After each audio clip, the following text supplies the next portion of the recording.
Okay, good morning, everyone. I'm here at Goats with Horns Animal Sanctuary and Real Time Rescue. My name is Courtney, and I'm here with Cookie Dough and Millie right now, just saying hello. I just told them I would go grab them some worms, and then I went to go get some, got distracted, ate a granola bar, and came back without worms. So let me go grab some worms for them, and then we'll do our little walkthrough and update you guys on what's going on and the latest news on our sweet Willow, who has the aggressive cancer. As you can see from the title, we do have upcoming vet visits. Just grabbing a drink of water. Okay, let's see. We have some worms over here. He's in Stan's coop. Plum's in there too. So I was just mentioning to Michelle that Giuseppe is in Stan's coop, and that is because that's another little update we have. Grab a few worms in here. We noticed that one of our roosters, Giuseppe, was limping yesterday, and we weren't really able to catch him at that time because he was already out, released from the coop that he sleeps in for the day, and he was just a little wild. And then so we decided that in the morning we would leave him in the coop so that Michelle, the wonderful property owner, will be able to check on him and see if he has like a bumblefoot.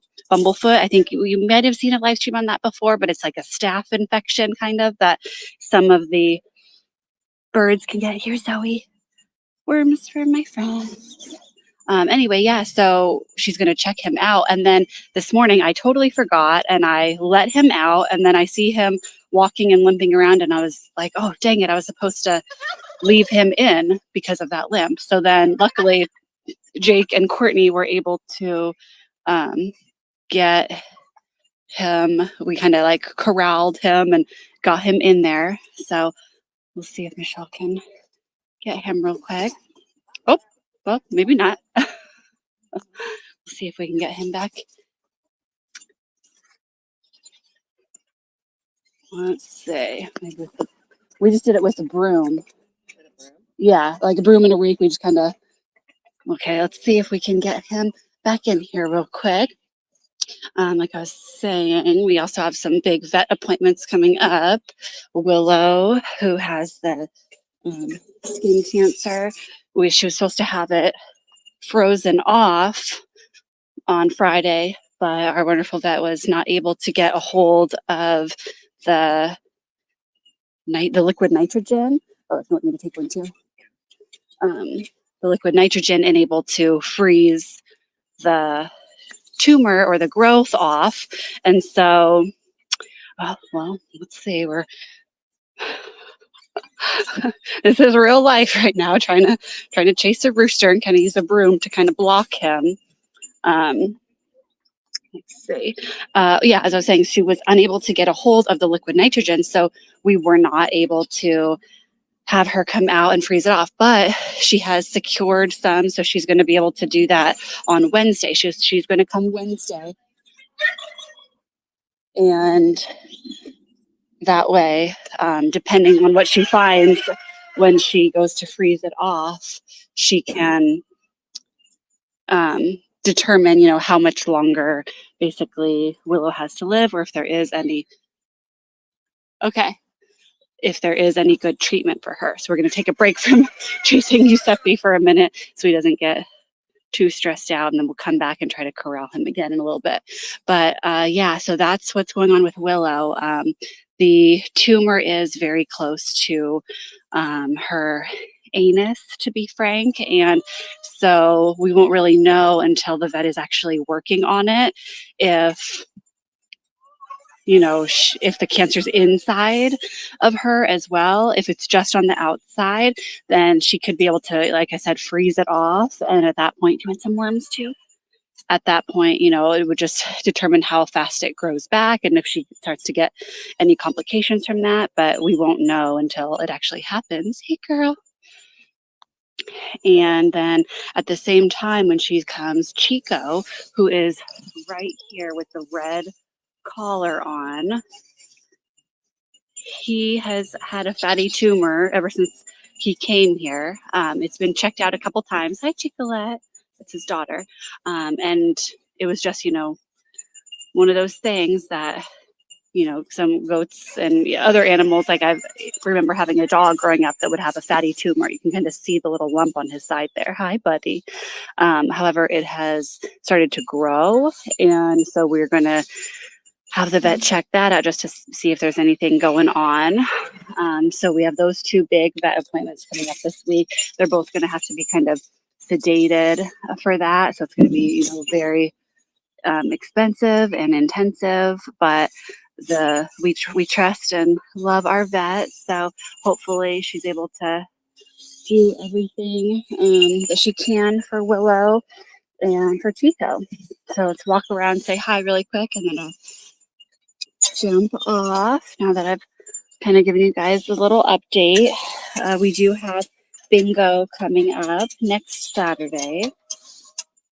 That will be also like a pumpkin smash type of a thing when we have people bring their leftover pumpkins after Halloween.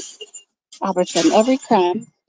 And then we can kind of use those to supplement the animals' feeding in the winter, even though it's not, super wintry temperatures as other parts of the world get. Just in general, though, the drop in temperature kind of shows like a need that some of the animals need a little bit extra food. And so who doesn't love pumpkin and pumpkin spice and all that, right, Julio? Julio loves pumpkin, and the pigs are actually able to really just get into a pumpkin. If I just threw a whole pumpkin out here, they could kind of tear into it because they have very sharp teeth and tusks, and they're really smart, so they kind of know what to do to break into it. The other animals, instead of letting them do that, we break it. We kind of smash the pumpkin on the ground, literally just slam it down, and it breaks open usually. And at which point we can use machetes. Yes, actual machetes to kind of hack them up into tiny bite-sized pieces.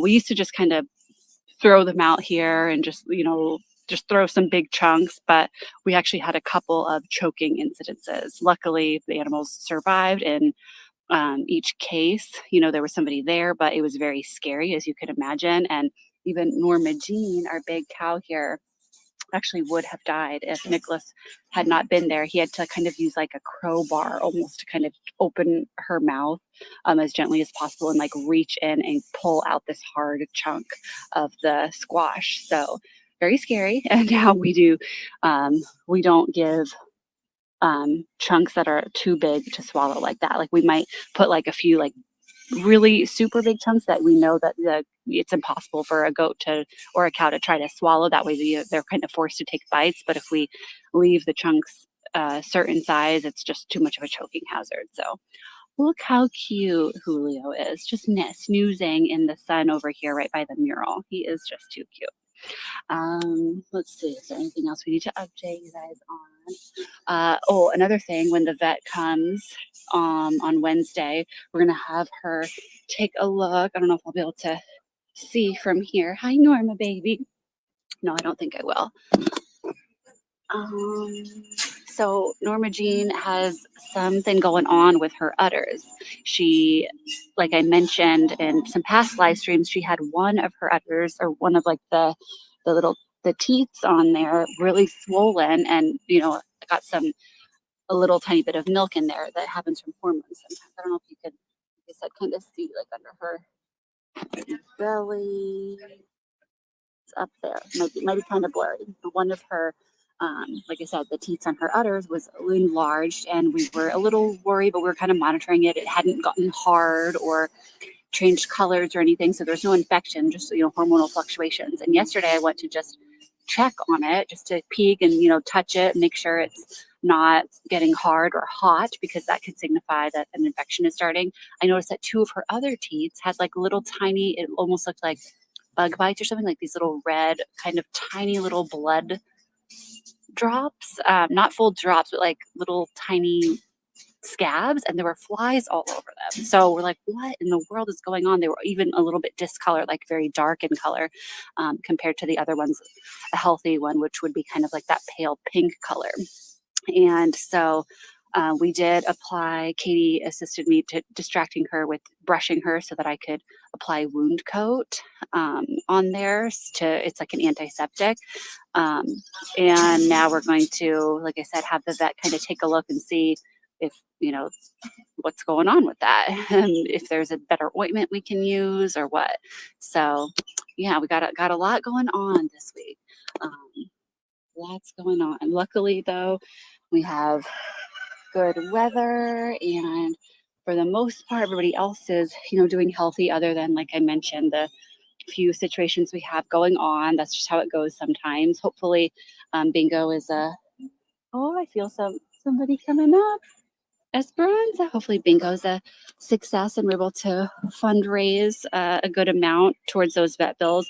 The majority of the bingo will probably be going not to us, but that is because we have decided to donate all 100% of all the ticket sales of bingo to sanctuaries that are affected by the recent hurricanes in the U.S. So it costs, for example, each ticket to play bingo is $20, and so that's where most of the money comes in. But people also can spend money or donate money here by purchasing our t-shirts. Karen's been making a bunch of shirts.